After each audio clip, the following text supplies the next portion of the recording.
stop creating all this complexity. You want to create simplicity, okay? There are tons of different businesses out in the world that are mega, mega successful. And all you need to do is, once you identify what you want to do, go find some of the leading companies in the world and see what they're doing.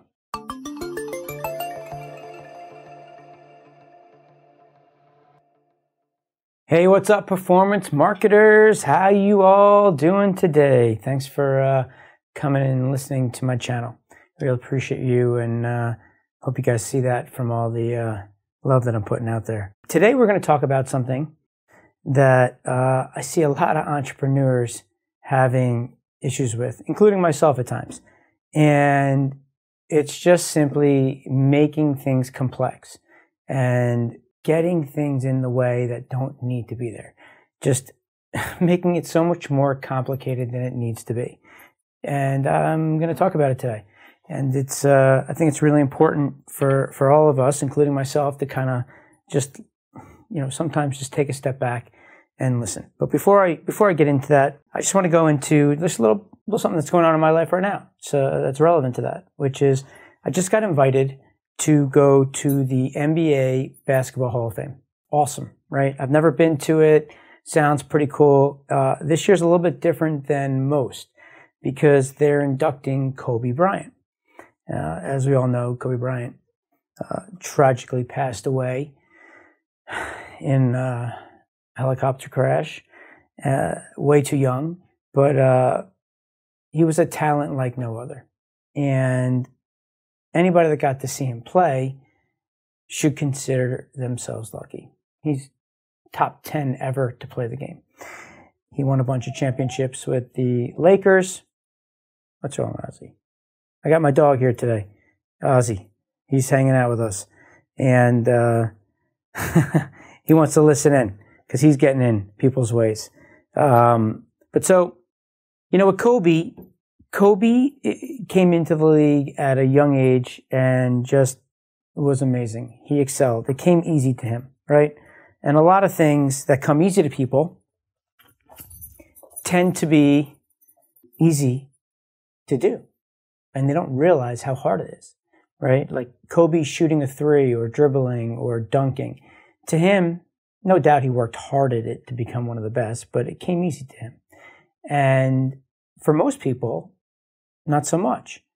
So for Kobe, it's hard for him to understand that it's hard, right? He doesn't understand how to simplify it for somebody because to him it just comes naturally. But one thing that Kobe did, which was really, really relevant to what we have here, is he worked his butt off. He succeeded, and he has a legacy because of it. He's being inducted into the Hall of Fame this year. He should have been already, but because of COVID, it was delayed. And now the ceremony is coming up in May, and I was invited. So I'm going to take my son and a few of his friends, maybe some other friends, to go check it out. And what I heard was that Michael Jordan is the one that will be accepting and speaking on his behalf.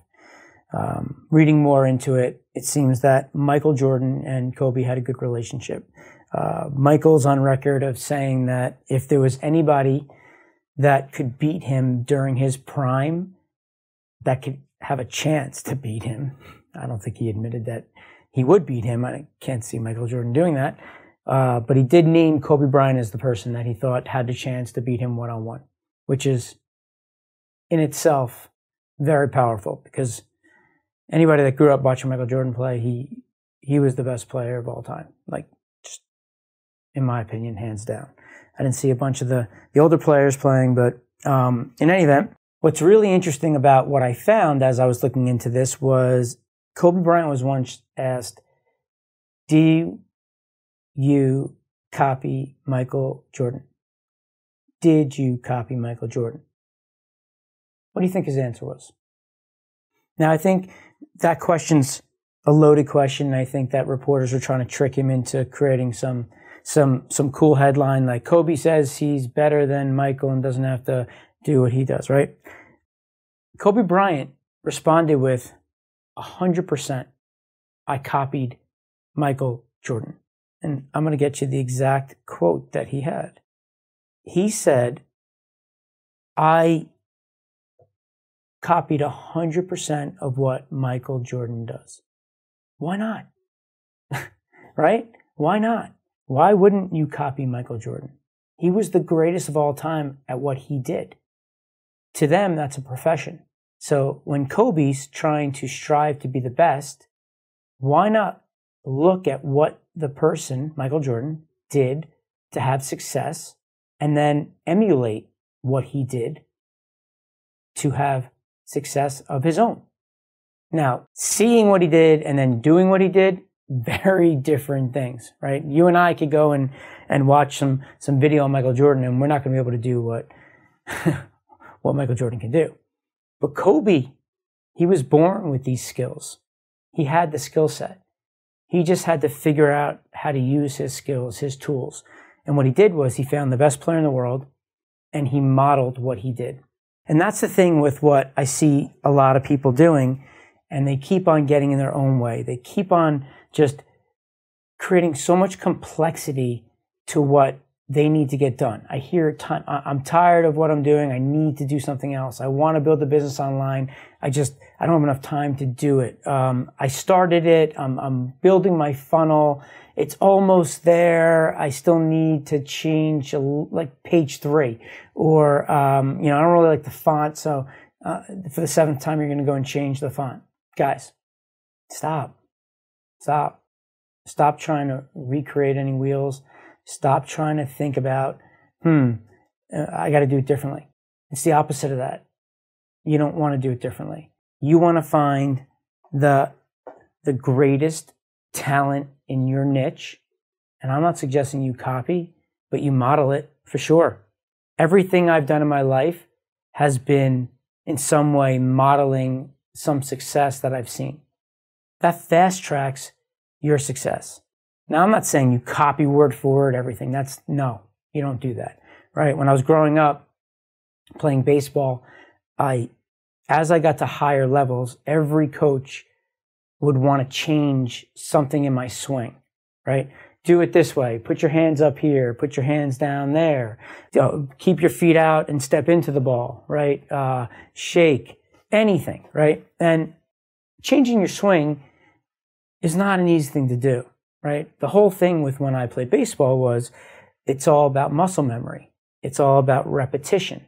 To change something, to undo something that you already do and then do something new is going to feel weird. Just like anything in business. When you're starting your business, if you're going to go and try to start a business, it's going to be odd to you in the beginning. Your first deal, the first time you see somebody buy something from you and you see that credit card go ding, and you have a sale, it's going to be meaningful.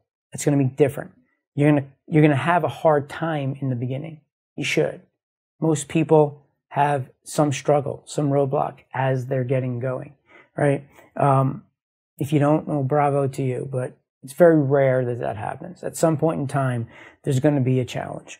But the thing is that when I did it, what I used to do, and people would ask me this question, when you were growing up, who was the person that was instrumental in your swing, right? I was a lefty. I had a pretty good swing. That was probably my best asset as a baseball player. I could hit really well. I was a little dude, but I hit for power. I hit for average. I didn't strike out much. I was a contact player. I hit. I hustled. And that was why I was good. That was it, right? So when people would ask me, what was it? It wasn't just one thing for me, right? It was throughout my lifetime, I would ultimately be building up a vision in my head of what I wanted my swing to look like.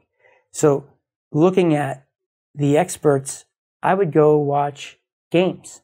At that time, Ken Griffey Jr. was one of the best players in the world playing center field. I used to watch him hit all the time. But the thing is that I'm just not going to be Ken Griffey Jr. The type of player he wasn't the type of hitter that I felt I wanted to be. So I would watch what he did, but I wasn't trying to emulate it. I was just trying to see what was so good about him that gave him some success. But what I did do was I found a player that I loved. And it's funny because he played first base, a guy named John Olerud. And there was something about the way that he approached the game and the hitting that I loved. A certain way, like how he hit with his hands inside. He was a good hitter. No, not famous. Anybody maybe today probably doesn't even know who he is, but people back then who were watching the game, he's a good player, really good player. But he's known for wearing that hard hat. But the point is that from an expertise, I used to watch him. I used to watch Tony Gwynn. I was a lefty, so I like seeing lefties. And I would look at different pieces of all of what they had. Like Keith Hernandez growing up was one of my best players, one of my favorite players. But the way that he hit would be like with his hands out here and was so uncomfortable for me. I couldn't do it. It wasn't my thing. I didn't even look at him at all. It wasn't my thing. I'm a Met fan. Darryl Strawberry, right, with his hands here.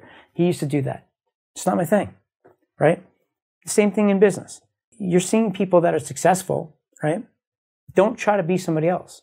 Try to figure out what your thing is, what fits you, what works for you. And when you do, then you want to look and see who out there is doing it well the way you want to do it, the way you want to go and build your business, right? So from coaches, what I used to do is I used to take pieces. I used to take pieces of things that they would tell me, and I would try to make it my own. So one coach would tell me one thing, a high school coach would tell me this, a college coach, a pro scout, another pro scout, and then I'm just getting just all this information thrown at me, right? And if I listened to every single one of them, I would have been changing my swing on a weekly basis. For every tryout I went to, every clinic I went to, for every team I was on. Coaches, they want to help, right? But sometimes by them doing it, it's not really helping, but more creating confusion. For me, what I did was I tried to just get rid of all the noise and hear what I wanted to hear based on what I saw was successful and what they said to me that made sense. And then I made it my own. I modeled all these experts, took pieces from each of them, put it together. And in the business world, that's the exact same thing. Stop creating all this complexity. You want to create simplicity, okay? There are tons of different businesses out in the world that are mega, mega successful. And all you need to do is, once you identify what you want to do, go find some of the leading companies in the world and see what they're doing. Become their customer. See how they treat you. See if you like it. If you like it, that's good. If you don't like it, well, that's good too. Because now you can take a note and now you can do something for your business that isn't happening from one of the competitors. You're going to be the one that's going to be able to figure something out. But before you start changing things, just figure out what they're doing right and model that to get you started. You don't have to rethink this in a way that you have to come up with something that no one's ever done. If I wanted to open up an e-commerce store today, okay, and I don't have one, I would go out and I would look to see who's selling products online. I would go find these people. I would find these stores. I would have to decide, am I building something where I'm going to manufacture it myself? I'm going to own my own products? Or do I want to build a drop shipping program where I don't hold on to any inventory?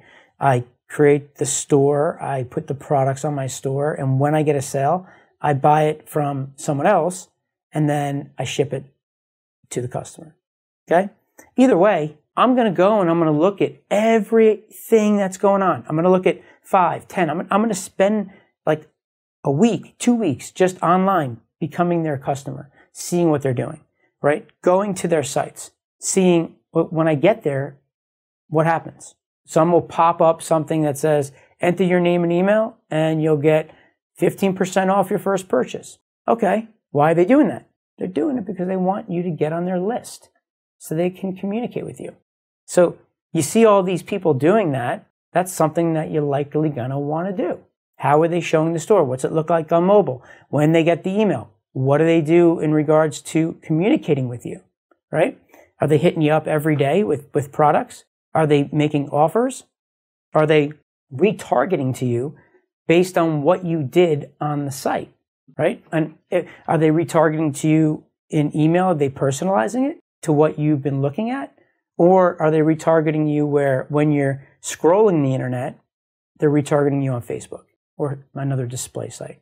But I would be going through and looking at every single thing they were doing, taking notes. Then I would do it for another company. I would take the same exact notes, but I would have a plan in place. I would have a structure in place, right?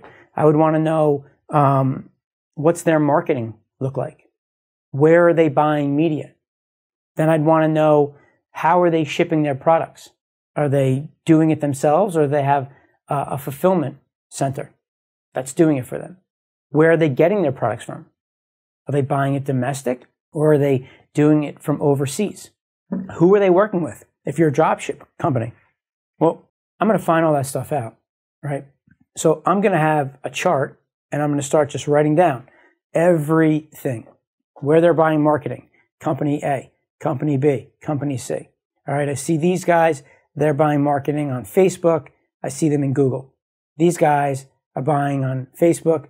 These guys over here, they're not buying any media on Facebook or Google. They're not buying media, but they have a very big following. They're focusing more on the influencer side. Okay, interesting. So then I would start dissecting each of those businesses and the marketing program. Then I would look at the messaging. What's the messaging? What's the hook? How are they getting people to click? When they do, are they sending you to a page full of all kinds of products? Or are they focused on specific products? I will tell you that if they're promoting specific products without knowing anything about you, it's likely that product's pretty good. In the affiliate world, if I wanted to start a business, what would I do? I would, let's say I wanted to be in the weight loss space. How can I figure out what to do? Who's the best company out there? One, I'd find some leaders. I'd be able to see who's marketing, right? I can then try to promote all of the offers in the weight loss space to see which ones perform the best. Based on which one performs the best, then I will then dial in and look at that one, see what they're doing, why it's working so well. Try to get an understanding of why is this working, but the other 4 offers do not work. What are they doing differently? By doing that, now I'm learning about the weight loss space. I'm also learning a strategy that I could likely take and apply to another industry, just on the flow itself, seeing how they're capturing the data. What's the hook? Are they selling, or are they just getting a lead on the front end? How much information are they collecting, right? All of these things are so important. But the point is, guys, stop overcomplicating this, okay? It's out there for you. You just have to go and do the legwork. Do the work, right? I mean, anybody that's going to be building a business plan is going to look at the competitors, right? If you're going to sell your company, okay, let's say hypothetically I wanted to go sell my company. The first thing that investors would look at is what they call comps, meaning what other companies out in the world are like me, and have any of them sold? Are they public? Because that's public information. If it's private, you don't know. But public information, anything on the stock market, you can go into any of the quarterly reports and read up on all of it. They have to report to the world. You can get a lot of information from that. You can see what they're doing, how they're performing. But also, you see the multiples, right? Like what they were bought for, or what are they trading at today? A company that makes $1 million a year, right, then maybe trading at a market cap of 20 million. What that means is the company in the stock market is worth 20 million. But right here today, and what they've generated is $1 million. So they're trading at a 20-time multiple. 1 million, 20 million, 20 multiple. So if I had a business very similar to that and I saw that they were trading at 20 times, then I can make the argument that I could sell for 20 times whatever I'm doing.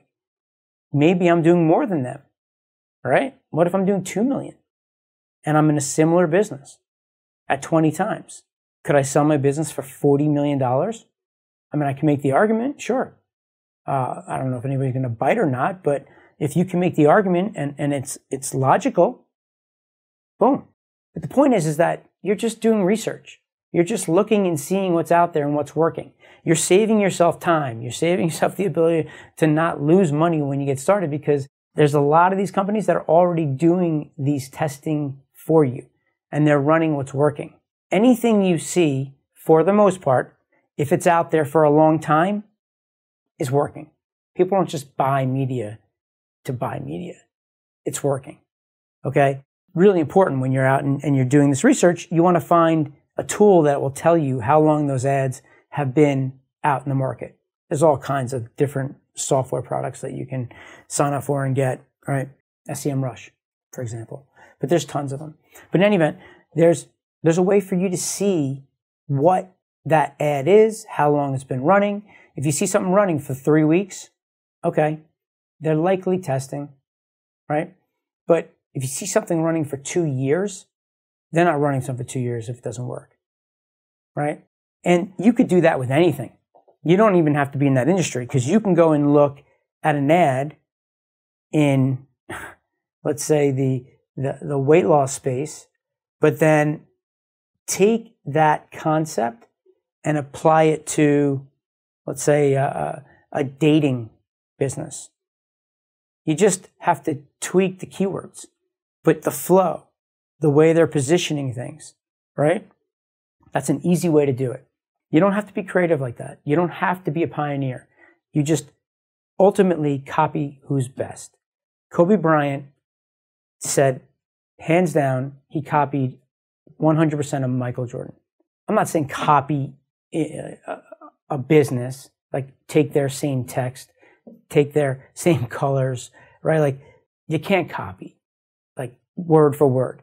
You're modeling exactly what they're doing, ultimately, right? And that's the play.